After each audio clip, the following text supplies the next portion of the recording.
Back to new video of this YouTube channel, जिसमें हम लोग पढ़ने वाले 2024 के सेट नंबर 5 के बहुविकल्पीय प्रश्न। तो चलिए स्टार्ट करते हैं। यहाँ पर मैथ के क्वेश्चन हम लोग सॉल्व करेंगे।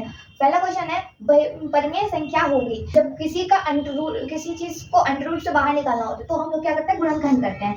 2 के गुणनखंड करो, कैसे करते हैं, 2 एकम 2, बस एक ही 2 है यहाँ पे। और यहाँ पर देखो 3 के गुणनखंड करेंगे तो 3 एकम 3, ठीक। 9 के गुणनखंड करेंगे तो कैसे आएंगे, 3 3 9, 3 एकम 3, इस तरह से आएंगे।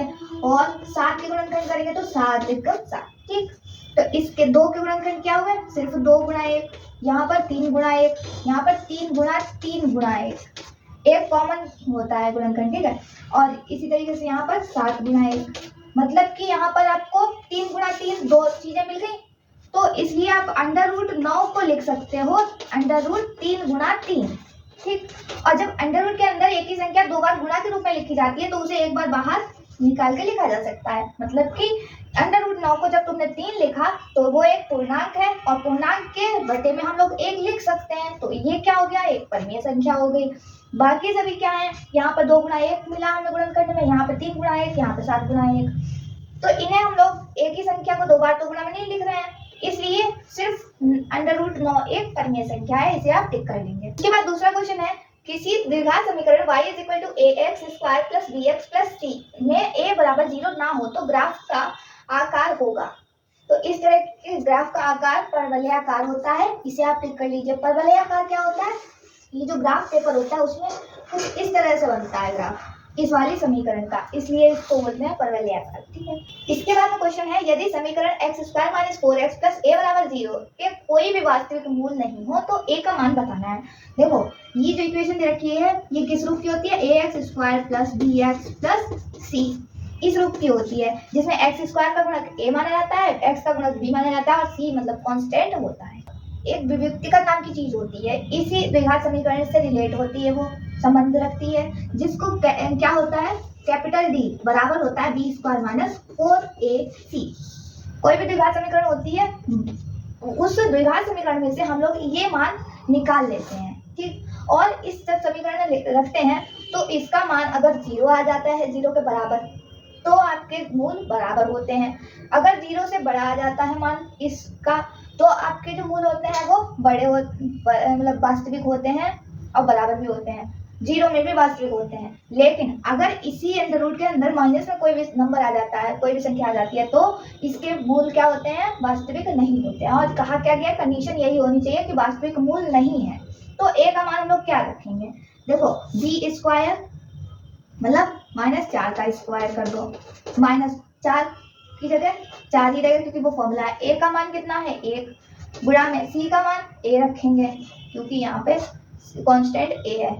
अब देखो -4 का स्क्वायर 16 हो जाएगा, -4 और a। अब यहाँ पर a का मान कितना रखा जाए, जो ये वाली जो वैल्यू है वो हो जाए नेगेटिव। जब a बराबर 0 रखें, ये वाला पूरा पोर्शन क्या हो जाएगा, 0 हो जाएगा। a वाला जब ये 0 हो जाएगा तो इसको 4 हम लोग लिख सकते हैं, कोई बात नहीं, ये तो होना ही नहीं है।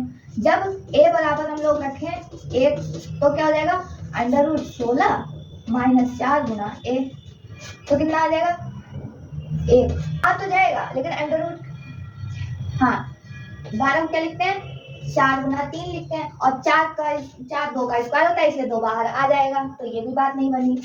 तीसरी चीज, a बराबर मान लो हमने 2 रख दिया, तो कितना आएगा, तो अंडर रूट 16 -4 गुना, यहाँ पर 2 रखेंगे तो कितना बचा, 8 बचा। अंडर रूट में वो भी 2 बाहर आ सकता है, इसको 2 अंडर रूट 2 लिख सकते हैं, नहीं आएगा।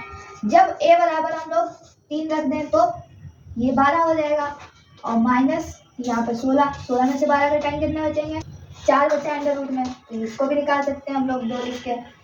अगर a बराबर हमने 4 रख दिया, जब a बराबर 4 रख दिया, हमने क्या किया, a बराबर 4 रखा, तो क्या आ जाएगा, 16 - 4 गुना 4 माइनस का 16, ये 0 आ जाएगा। इसका मतलब है a बराबर अगर 5 रख दिया तो 16, अब 20 में से 16 तो घटाएंगे, लेकिन माइनस का साइन आ जाएगा अंडर रूट के अंदर, और जब ये माइनस का साइन अंडर रूट के अंदर आ जाएगा, माइनस का, यहाँ पे बचेगा 4, ठीक, माइनस का 4 आ जाएगा। मतलब कि जब माइनस की अंडर रूट के अंदर माइनस मिलेगा तो हमारी जो मूल होंगे वो वास्तविक नहीं होंगे, इसलिए हमें क्या करना है, a की वैल्यू 4 से बड़ी रखनी है। इसके बाद आता है क्वेश्चन नंबर 4, अनुक्रम √2, 2 √2, 3 √2 का 10वां पद क्या होगा। आपको फॉर्मूला तो पता ही होगा, an मतलब कि 10वें पद का मान कितना होता है, a plus n-1 into d।